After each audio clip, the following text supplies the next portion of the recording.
Mr Agnew first. Right, perhaps I'm going to steal Mr Flanagan's thunder and just point out how few MEPs there are in this Agriculture Committee to talk about the future of agriculture. Sorry about that. It's my turn this time. Right, there is a dilemma here between, and three of those incidentally come from the island of Ireland, so maybe there's a significant point there. But you're talking about support in this report, and there is a real dilemma between income support for a farmer and the expectation on him for environmental provision, because that costs money. Now, there's a phrase in here, and this is a red rag to a bull to me, as some of you on this committee may know. Each farmer would have an annual programme focusing on climate change. Now, what does that mean in reality? Well, I'll tell you what it means in reality. It means that the so-called experts think that the level of greenhouse gases in the atmosphere is far too much. Farmers produce those, and they must reduce it. There are 5 of them. So what have I got to do as a farmer to comply with this to get my Pillar 1 payment? I must reduce my water vapour gas.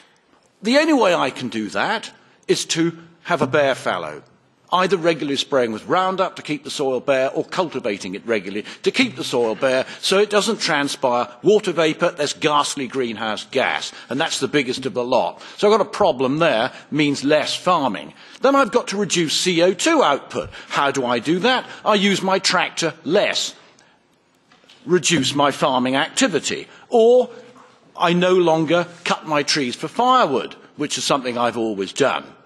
Then I've got, of course, to reduce my methane emission, the third greenhouse gas. Well, how can I do that in practice? Farm fewer sheep, less income, less farming. Then I've got to reduce my nitrous oxide greenhouse gas. How do I do that? By sowing fewer legumes, the peas and the beans and the clovers. Less farming. How do I reduce my ozone output? God only knows. But those 4 gases I've got to reduce will mean I don't think I'm going to have any income at all. Have you thought this nonsense through? Thank you.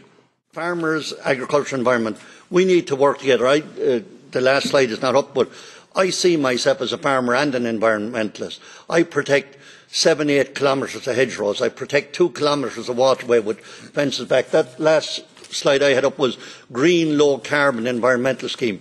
We have schemes that encourage carbon sinks, encourage the retention of biodiversity, the protection of habitat, and that answers some of Mr Agnew's question. There are simple solutions like permanent pasture, maybe a small reduction through precision farming in the application of fertiliser, the planting of hedgerows. I know it costs money, and your point, the environment doesn't come free.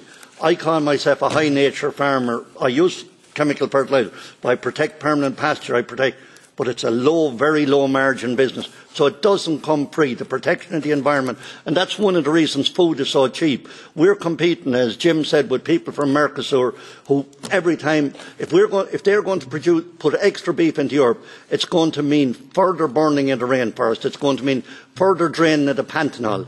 2 huge environmental catastrophes that we to take an extra food from, whether it's in the form of soybean or in beef, makes absolutely no sense whatsoever. So you would have to be concerned that some EU policies are contradictory. We're going to ask farmers to deliver a lot more, a new model, a new delivery model with payments for public goods. And I agree that feeding the population, and not the whole world on our own, but certainly the reduction of undernourishment in the world is one of the sustainable development goals. We have a duty to produce food in a sustainable manner. And when you look at China, they have 20% of the world's population, about 7% of the land, and less than 3% of water. They cannot feed that population.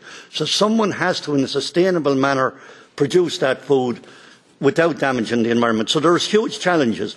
A world population growing to 9 billion, maybe 11 billion, that's going to put huge stress on the planet. And hopefully, with proper environmental management and sustainable farming and precision farming, we in Europe can contribute to producing that with the minimum environmental impact.